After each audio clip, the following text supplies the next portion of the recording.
We have this monthly seminar series on the first Friday of every month where we try to instill conversations, get people excited about ideas, have different speakers about different types of things. But this is the first time we've ever done this before, and this is very exciting. We have invited Carl Zimmer, who's the author of 15 books about science. His latest book is Air-Borne, The Hidden History of the Life We Breathe. Carl writes the Origins column for the New York Times. His writing has had many awards, including the Stephen Jay Gould Prize, awarded by the Society for the Study of Evolution. During COVID-19 pandemic, he contributed to coverage that won the Pulitzer Prize for Public Service for the New York Times in 2021. 3 of his books have been named the Notable Book of the Year by the New York Times Book Review. She Has Her Mother's Laugh, which I love. That's a fantastic book. 2019, the National Academy's Communication Award, The Guardian named it the best science book of 2018. In addition to his written journalism, Mr. Zimmer has hosted, produced, and appeared on numerous podcasts. He has a 7-episode series, The Future of Aging, that was released in the spring of 2025. He is also a familiar voice on podcasts such as The Daily and Radiolab. He's a adjunct professor at Yale University, where he teaches writing, and he is, to his knowledge, the only writer after whom both a species of tapeworm and an asteroid have been named. That's pretty cool. So thank you so much for being with us today, and we're looking forward to your talk. Great. Thank you, Nancy.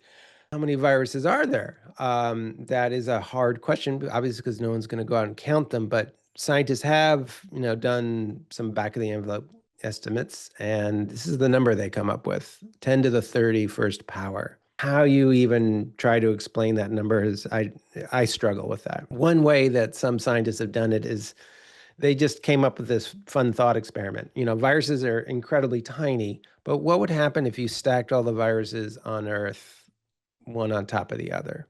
How high would you go? Would you be taller than the Tower of Pisa? Well, actually, yes, it would. And actually, it would actually, this tower of viruses would actually extend up beyond our atmosphere. It would actually leave our solar system. It would leave our galaxy. It would stretch for 200,000 light years. In other words, it would pass our 65 closest galaxies, and then you'd finally run out of viruses, and then you could rest. So that gives you a sense of how many viruses there are. That's how many species there are. It really depends on how you define species. But when I talk to experts about this, they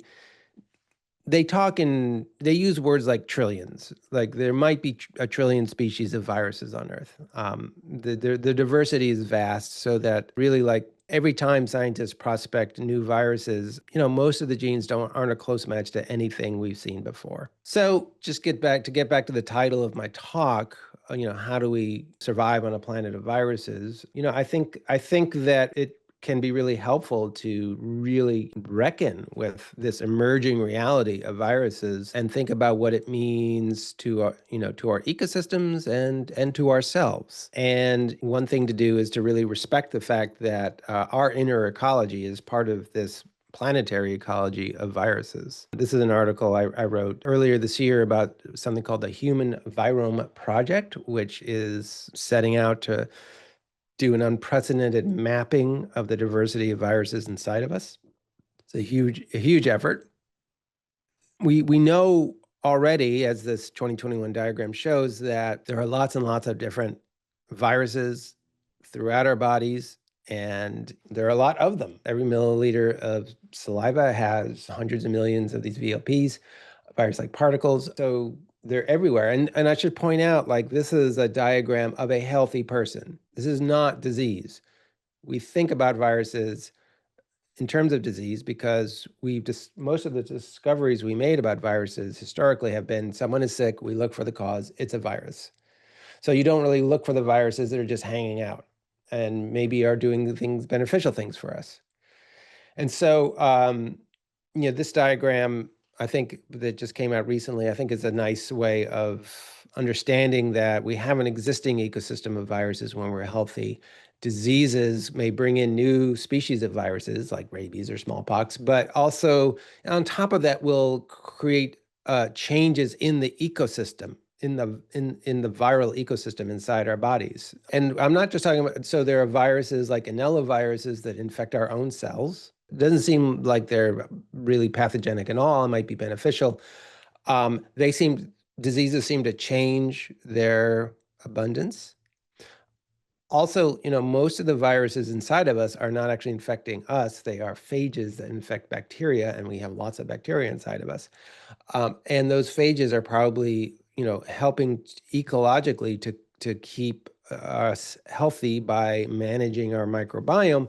And when we get asthma, for example, the phage count will go down because the bacteria that are in our airway are being affected by asthma and through what's happening with the immune system, and that's affecting the viruses as well. There are a lot of challenges in coming to terms with this. I mean, here I'm just showing you the virome in the airway. I find this particularly relevant just because of our experiences with COVID, for example, but we've got viruses everywhere on our skin, in our gut, and so on. And everywhere they're going to be they're playing a part in our health, and we don't understand it, partly because we don't even really know who the players are. Another thing that we need to do is to really respect evolution. And because it's not like this diversity of viruses was, existed in its current form, when the Earth came into being or something like that. Viruses evolve, and they have evolved over and over and over again, and they will continue to evolve. And there are patterns that you see over and over and over again, and it's really important to recognize and respect those patterns because they will be replicating in the future. The vast majority of viruses that cause disease in humans, you can with enough work, you can trace them back to an animal origin. They have spilled over in various ways. And this is influenza.